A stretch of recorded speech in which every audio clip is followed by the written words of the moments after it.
আসসালামু আলাইকুম এভরিওয়ান। আরও একটি টেকনিক্যাল ভিডিওতে আপনাদের সবাইকে স্বাগতম।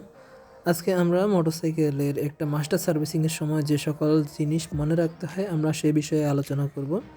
আমাদের সর্বপ্রথম যে জিনিসের দিকে লক্ষ্য রাখতে হবে সেটা হচ্ছে সামনের ও পেছনের চাকার ব্রেক শো, ড্রাম রাবার ও বেয়ারিং চেক করতে হবে, অথবা দরকার হলে এটাকে পরিবর্তন করতে হবে। ব্রেকের যে স্প্রিংগুলো আছে ওই স্প্রিংগুলোকে গ্রিজিং করে নিতে হবে। 2 নাম্বার হচ্ছে বল রেসার গ্রিজিং বা পরিবর্তন। আমাদের মোটরসাইকেলের যে ঘাড় আছে ওইখানে বল রেসার থাকে, ওই বল রেসার যদি আমরা পরিবর্তন না করি প্রত্যেক সার্ভিসিংয়ের সময় ওইটা হয় গ্রিজিং করতে হবে অথবা বল রেসারটা পরিবর্তন করতে হবে। 3 নাম্বার হচ্ছে ব্যাক চেসিস বুশ গ্রিজিং বা পরিবর্তন। আমাদের মোটরসাইকেলের মাঝামাঝিতে যে রড আছে এটার মধ্যে একটা বুশ থাকে, এটা যদি গ্রিজিং করা না হয় তাহলে এখানে ক্যাঁচ ক্যাঁচ শব্দ হয় এবং আমাদের এই বুশটা ক্ষয় হয় এবং বাইকটা মানে অতিরিক্ত স্পিডের সময় বাইকটা নাড়াচাড়া বেশি করে। 4 নাম্বার আছে সামনের ও পেছনের সকেট জাম্পার অয়েল সিল ও বুশ পরিবর্তন।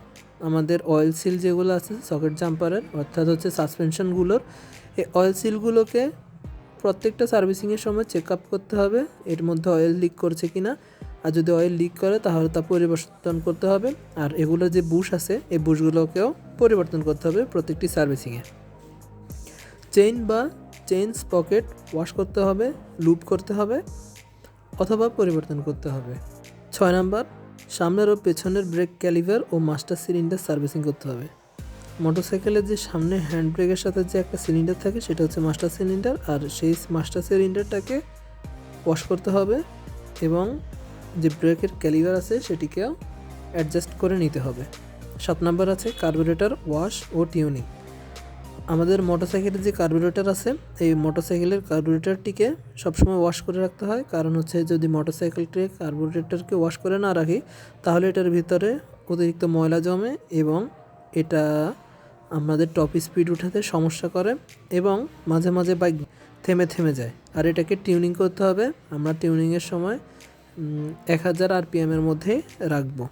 এটা হচ্ছে আমাদের পারফেক্ট টিউনিংয়ের একটা অংশ। আর টিউনিংটা নিজে নিজে না করে একজন অভিজ্ঞ টেকনিশিয়ান দ্বারাই করানো ভালো। এখন মাস্টার সার্ভিসিং দেওয়ার সময় আমরা একটা বাইকের কী কী দিকে লক্ষ্য রাখতে হবে সে বিষয়ে আমরা আলোচনা করছি। 8 নাম্বার আছে ট্যাফিট অ্যাডজাস্ট।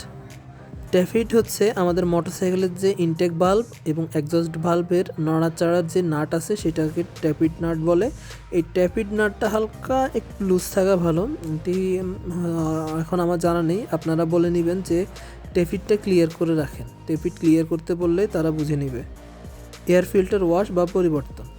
এয়ার ফিল্টার মাসে একবার ওয়াশ করতে হয় আর প্রত্যেক সার্ভিসিংয়ের সময় এয়ার ফিল্টারটি পরিবর্তন করে ফেলতে হয়।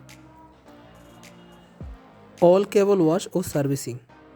10 নাম্বার আমাদের মোটরসাইকেলের যত রকম কেবল আছে স্কেলেটর কেবল, ক্লাচ কেবল, স্পিড মিটার কেবল, এই কেবলগুলোকে সব সার্ভিসিংয়ের সময় ভালোভাবে লুপ করে নিতে হবে এবং ওয়াশ করে নিতে হবে। ওয়ারিং লুজ কানেকশন ও লাইটিং চেক আপ, এটা হচ্ছে 11 নাম্বার। আমাদের মোটরসাইকেলের সবচেয়ে গুরুত্বপূর্ণ একটা বিষয় হচ্ছে ওয়ারিং। আমাদের ওয়ারিংটা সবসময় ক্লিয়ার রাখতে হবে যাতে করে আমাদের ইলেকট্রিক কোনো প্রবলেম না হয়। যদি ইলেকট্রিক প্রবলেম হয় তাহলে বাইক যে কোনো সময় বন্ধ হয়ে যেতে পারে। লুজ কানেকশনের কারণে হয়তো দেখা গেছে ব্যাটারিটাও ড্যাম হয়ে যেতে পারে, কয়েল পুড়ে যেতে পারে। এগুলোর দিকে অবশ্যই খেয়াল রাখতে হবে। অনেক সময় হেডলাইটের লুজ কানেকশনের কারণে হেডলাইটও কিন্তু নষ্ট হয়ে যায়, এদিকে আমাদের খেয়াল রাখতে হবে। আর সার্ভিসিংয়ের সময় আমাদের ওয়ারিংটাকে খুব যত্নের সহিত এই চেক আপ করতে হবে, সেটা অবশ্যই টেকনিশিয়ানকে বলে দিতে হবে। পুরো গাড়ির নাট বল্টুকে চেক আপ করতে হবে, এটা হচ্ছে 12 নাম্বার। আমাদের মোটরসাইকেলই হচ্ছে নাট বল্টুর গাড়ি। যদি যে কোনো নাট যখন তখন যদি ছুটে যায় তাহলে সেটি আপনার জন্য বিপজ্জনক আর আপনার গাড়ির জন্য তো অবশ্যই। এই জন্য প্রত্যেকটা সার্ভিসিংয়ে পুরো গাড়ির নাট বল্টু এগুলো চেক আপ করতে হবে। প্রত্যেকটি মাস্টার সার্ভিসিংয়ে ফোম ওয়াশ করতে হবে এবং পার্টে পার্টে প্রত্যেকটা কোনায় কোনায় পরিষ্কার করতে হবে। প্রত্যেকটি মাস্টার সার্ভিসিংয়ে ব্যাটারিকে অবশ্যই ফুল চার্জ দিয়ে নিতে হবে। আর হচ্ছে 15 number AC pump cleaning. AC পাম্পের কাজ এবং গুরুত্ব মাইলেজের জন্য অনেক বেশি উপকারী। তাই আমাদের প্রত্যেকটা সার্ভিসিংয়ে এসি পাম্পটাকে ক্লিনিং করে নিতে হবে। এটি সচরাচর করা হয় না, কিন্তু মাস্টার সার্ভিসিং দেওয়ার সময় আপনি বলে নেবেন যে এসি পাম্পটাকেও ক্লিন করে দেন। অনেক সময় দেখবেন যে এসি পাম্পটি নষ্ট হয়ে পড়ে থাকে, কিন্তু আমরা জানিও না। আমাদের মাইলেজ ভালো পেতে হলে আমাদের এসি পাম্প বা অটোমেটিক কন্ট্রোল যে পাম্পটা আছে সেই পাম্পটাকে ক্লিন করে রাখতে হবে। 16 নম্বরে আছে সাইলেন্সার ক্লিনিং। সাইলেন্সারে যদি সাউন্ড ভালো রাখতে চান তাহলে সাইলেন্সারকে অবশ্যই কয়েকদিন পর প্রত্যেক সার্ভিসিংয়ের সময় সাইলেন্সারকে ক্লিন করে নিতে হবে। শুধু বাইরে না, সাইলেন্সারের ভিতরেও ক্লিন করে নিতে হবে।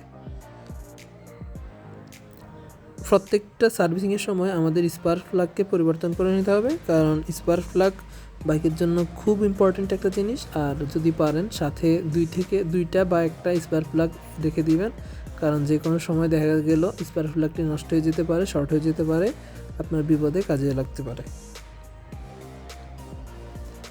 18 নম্বর হচ্ছে কম্প্রেসর চেক। আমাদের মোটরসাইকেলের যে সিলিন্ডার আছে ওই সিলিন্ডারের কম্প্রেসর আমাদেরকে টেকনিশিয়ানকে বলতে হবে চেক করার জন্য। যদি কম্প্রেসর কম হয় তাহলে আমাদের মোটরসাইকেলের মাইলেজ খুবই কম দিবে এবং বাইকে অনেক রকম প্রবলেম দিতে পারে, ওভারহিট হতে পারে, নানা রকম সমস্যা হতে পারে। এই ছিল আমাদের আজকের ভিডিওটি সম্পূর্ণরূপে আমার সাথে থাকার জন্য ধন্যবাদ। আর আশা করি পরবর্তীতে আপনাদের জন্য আরও নতুন ভালো কিছু নিয়ে হাজির হতে পারবো।